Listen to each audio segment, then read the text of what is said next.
In the United States, party candidates are about to battle it out in primaries to be held in 5 states: Pennsylvania, Connecticut, Maryland, Rhode Island and Delaware. Primary elections, of course, held to pick a presidential nominee for the main Democratic and Republican parties.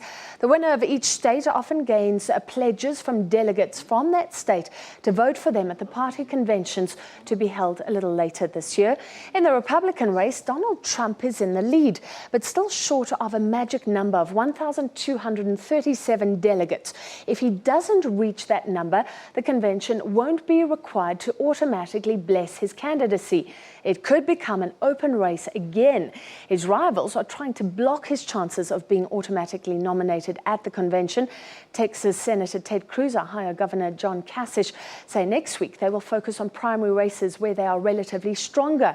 So basically, they will be coordinating their campaigns to try and block Trump. Well, to discuss, we're now joined by SABC correspondent John Bevir from Washington. John, let's start with these 5 states that will be in contention today. How important are they, including Pennsylvania, etc.?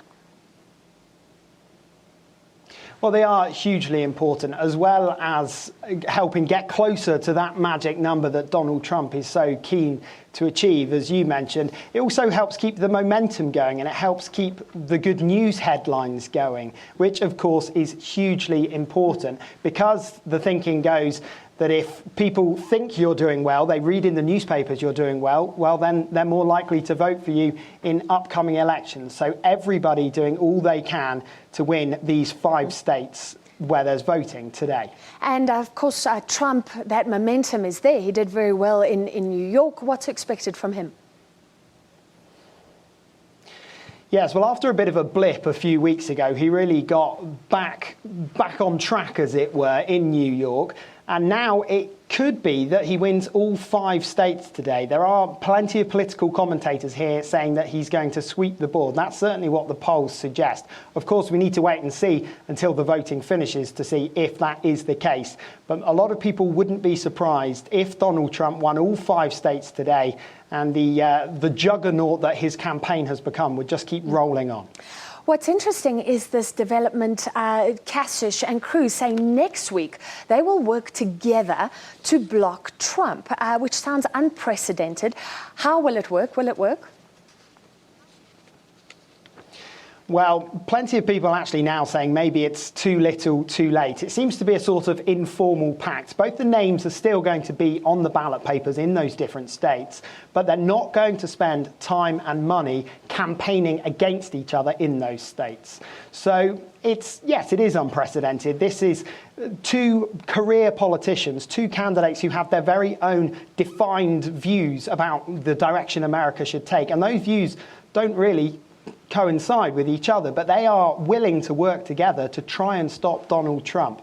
Mr. Trump, of course, isn't very happy about this. He has been very vocal, as he has been throughout this campaign, to express his displeasure. He says it's pathetic that these 2 are having to get together to fight against him. He is, of course, predicting that he's still going to win. I can just imagine the way he said that. Now, what they're trying to get is a contested convention. We don't understand that in South Africa. Is it possible that even though Trump gets the majority of the votes, he can go to this convention and still not win, as it were? Yes, well, a lot of people are saying that would be undemocratic. Donald Trump is a long way in the lead. There are thousands and thousands of people here think that he should have the right to run for president, and they've expressed that by voting for him over these past weeks and months. But that's not how the conventions work. If he doesn't reach that magic number and have the winning margin, it gets to the convention and then suddenly all bets are off. The delegates can then start voting for other people. They could nominate somebody who hasn't even been in the race yet. Things start to get very complex. There's a lot of horse trading behind the scenes, a lot of bartering to try and work it out. But would the Republican Party be willing to do that? Because Donald Trump is very clearly in the lead. What would the rest of the country think if they didn't let Donald Trump run for president? And would Donald Trump keep his word and not then launch an independent challenge, which would seemingly split the Republican vote, which would be disastrous? So this will be closely watched. We focused on the Republicans. Finally, tell me what's expected from the Democratic primaries in these states now.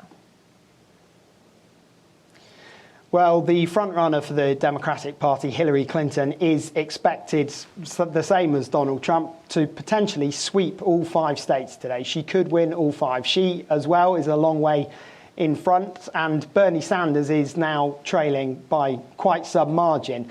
I think, though, it is interesting that so many people have voted for Bernie Sanders. When he first announced that he was standing, a lot of people thought it would only last a few months. But here he is getting towards the business end of this, and he is still going. So it might be that Hillary Clinton has to start thinking about some of his policies, incorporating that into her campaign. But certainly a lot of people think that if Hillary Clinton wins all 5 states today, then she is very close to being named the nominee. Thank you very much, John Bevir, reporting live from Washington in the United States.